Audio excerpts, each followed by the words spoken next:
Welcome to Zisodel TV. Kindly subscribe, share, and like for latest updates and news.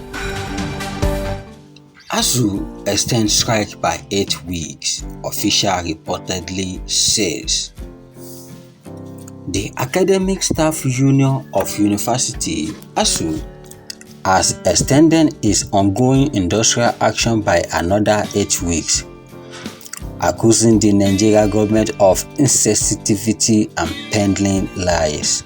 Asuu made the decision at a prolonged meeting of the National Executive Council (NEC), which started on Sunday and ended early Monday morning.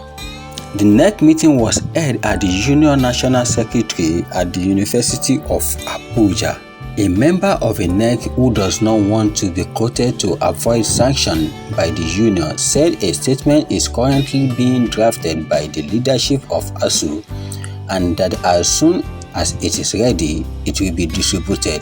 The source said, "Yes, we have extended the strike by 8 weeks, pending when the Nigerian government will find university system worthy of desired attention. A statement is currently being drafted to the effect we will make it available soon."